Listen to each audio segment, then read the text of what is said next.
Hello, my name is Dr. Ramirez, Dr. Raul Ramirez. I usually don't introduce myself as doctor, but I am, right? And so I'm here with another doctor who I'd like to introduce to you. Her name is Dr. Meredith Sagan. So she is a very accomplished doctor and psychiatrist. And she has a really, really interesting history. So thank you for talking to me. Oh, well, thank you for having me. Yeah, so you mentioned that you'd actually done some, actually quite a variety of things. I mean, like even from working in prisons, traveling with yoga practice as well. Where should we start about all this? I think you're just a really fascinating person that people need to know about. Well, thank you. Thank you. I'm a medical doctor and a psychiatrist. From the time I was a very young child, I think it was 5, was just very interested in mind, body, self-management, integration. I did a lot of sports, and I also used it as a way to survive. I had a upbringing in my childhood which wasn't the complete standard way, and so in order to just keep myself happy and healthy and vital and alive and self-connected, I would use sports and movement. And to make a very long story short, over time that grew over the years of my life into my creating a mind-body integration method where I teach people to learn how to self-regulate their physical, mental, and emotional states naturally so that they can be calm and present and manage their stress, take the pressure off their brain chemistry, and live a little happier life. And you've created your own institute, correct? Correct. Can you please tell us what it's called?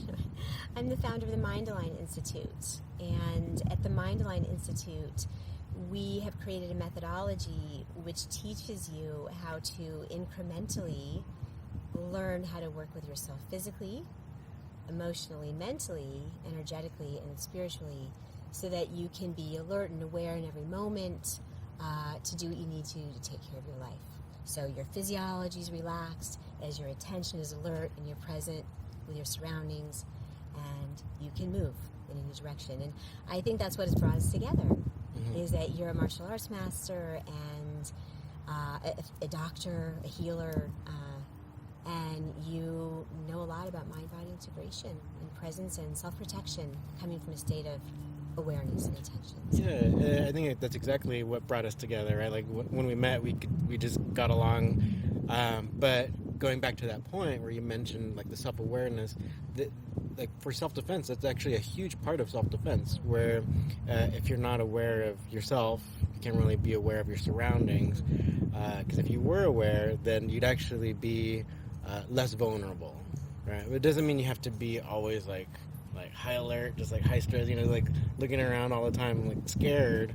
But can you kind of tell us the difference between like this kind of like high alert state and just being more aware of yourself? That's an interesting question, a really brilliant question, which is, I think, the foundation of everything good in life, which is, so right now as I'm sitting with you, I'm aware of myself where I'm sitting.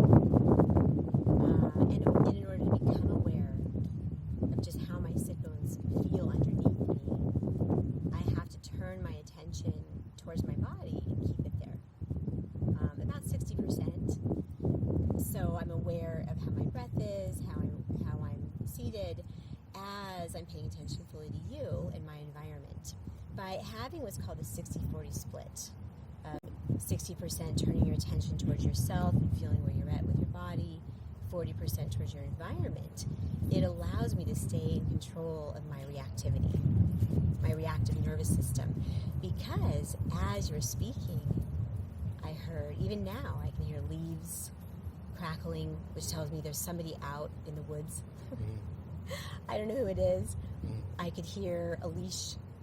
Now I hear leaves crackling again. That means someone's behind me.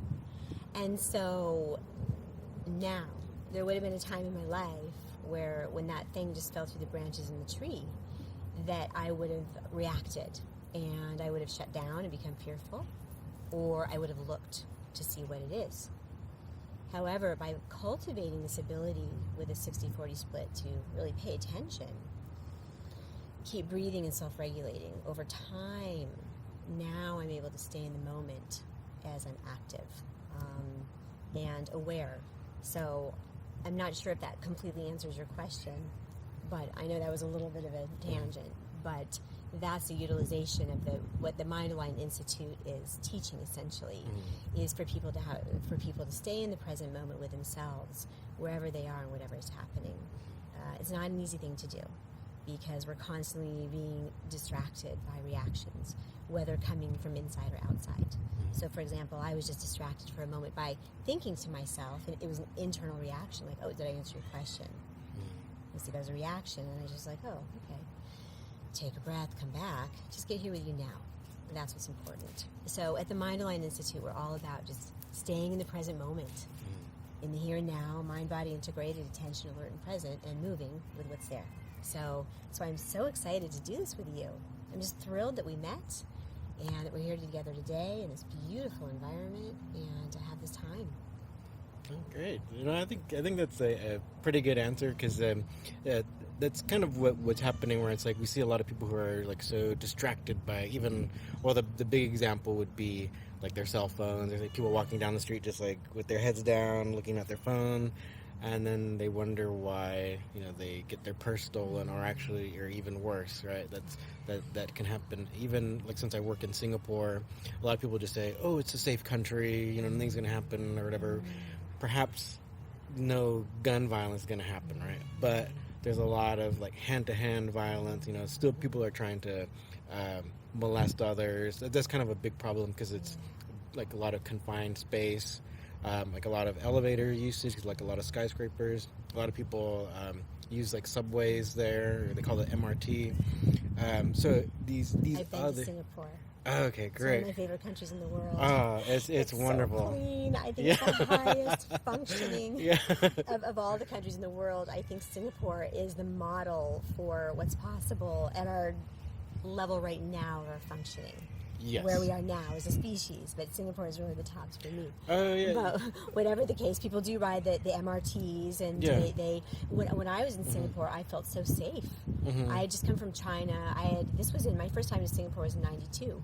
I had just traveled. I was by myself, backpack on for a year, traveled around the world, and I went up through Hong Kong, China for a month. And when I landed in Singapore after that month, I was like, oh, I thought I was in heaven. And I still feel that way about Singapore. Oh, yeah. Yes. And that they're our model for a country that is functional, non-reactive, aware, present. And I do believe Singapore has the potential to lead this world in a wonderful direction. But anyway, when I was there, I did feel so safe. And I get that as a female, I would not suspect to get attacked on the MRT. At least 10 years ago, I wouldn't have. So I think the value of what you're bringing is essential. Yeah, because even though it is ultimately relatively a safe country, stuff still happens, right? And it might not be guns, but it could be knives, and that's hard to believe with all that modern technology and all that beauty. But wow. Yeah, I think there's a lot of different things that go into it. Some economic situations and stuff, and they're putting a lot of stress on themselves nowadays. So then people all act out, and because the stress leads to the reactivity, it leads to the acting out, leads to the behavior, leads to the societal decline, which is why we're coming together. So so it's still necessary, like no matter where you are, where it's like and like how you mentioned earlier, where it's like if you are more in tune with yourself, and that can help you to be more aware of what's going on inside you, but also it can help you to be aware of what's going on around you, and that in a way is a form of self-defense as well. Oh my goodness, yes. Yeah, because you could better deal with what's going on around you. Yes. I remember, because I came from a child that was certainly not as traumatic as some, and definitely not as easy as others. I had a certain, foundation of reactivity. And it wasn't until I was able to really work through that and just be relaxed in the moment that I was able to start to feel my surroundings. And today, earlier, prior to this podcast, we'd had a conversation where you described to me some of the skills that you're teaching, which largely are a last measure to prevent against attack. And we've come together to try and give a first measure, which is being able to feel the environment more. For example, I just noticed there was a leaf back there, there's someone talking over there. it's that level we want to, I think, teach people to be at, having a wide breadth of an energy field, personal space, so feel before the attack happens. It is possible, but it's about moving through the nervous system reactivity. I always say that is the glass ceiling for humanity, where we're reacting as opposed to being present and then moving with the situation to take charge and move it in the right direction. That's where the problem is. Would you have any kind of like I don't want to put it simply or simplistically, like as saying, like, do you have any tips or anything you would recommend for, say, like the average person who just like discovered this and is not quite sure? Absolutely. Yeah. So I like to teach in real time and present moment experience because I find that it's easier for people to follow. So right now, I'm hearing more noise, and I'm more aware there's voices and there's people, and I can feel where my energy field doesn't feel safe because I've decided not to look and see. I do feel my mind knows I'm safe because I'm here with Raul, like probably the safest person on the planet right now, honestly. But I am energetically, I contracted. I could feel it, and as soon as energetically I contracted, I could feel my heart shutting down. And when my heart shut down, I started feeling in my fear mode. And if I let that cascade effect happen, then maybe I would hide. I mean, not really, because I know better. However, so what I'm doing right now, in order to counteract that reaction, is turning my attention towards my body quickly.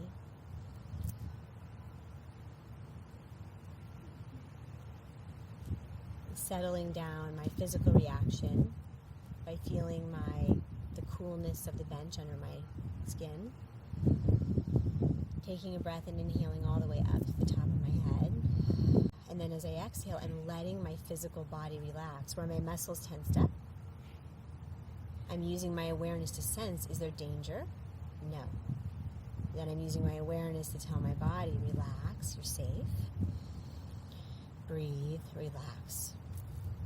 And that is the demonstration of how we keep coming back through a training process, a mind-body awareness training process, to keep coming back into the present moment. And that's where I'm aware of my environment. When I stop breathing and stop feeling and being here now, I'm not safe anymore. Now I'm in my reaction wanting to hide or run. That's not safe. Yeah, that makes a lot of sense. Even thinking about martial arts and stuff too, it's like when you're so tense. I mean, it's usually not good, right? We were actually kind of talking. We wish you were filming all this stuff earlier. We actually spent a long time together this morning, and so we were watching even some different martial artists practicing, and we can kind of tell like the one that's most tense was not. He wasn't doing well, right? So, well, it was interesting. It was very interesting because Raul, we were talking, and one of the martial artists came over and he started swinging the kettlebell. Mm-hmm. And I said to you, "Oh, do you see what he's doing with the kettlebell? He's clearing out his emotions, his mind. He's relaxing his body."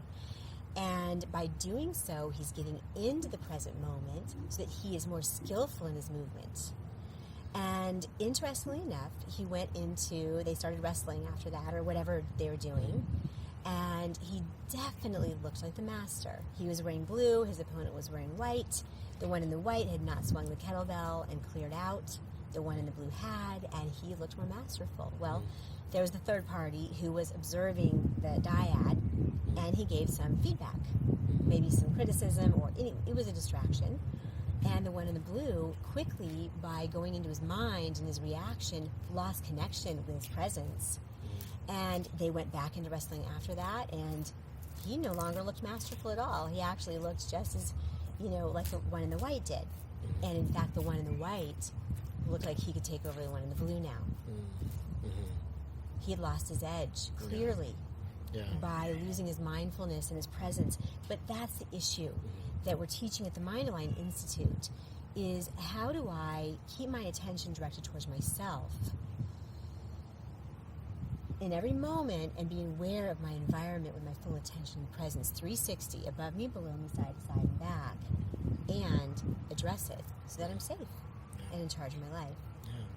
All right. Well, I think it's probably good for this first segment, and I think what we'll do is do multiple videos for everyone, because I find this really interesting. I enjoy spending my time with Dr. Sagan here. So likewise with Raul. I just feel like you're a great example how really good men are.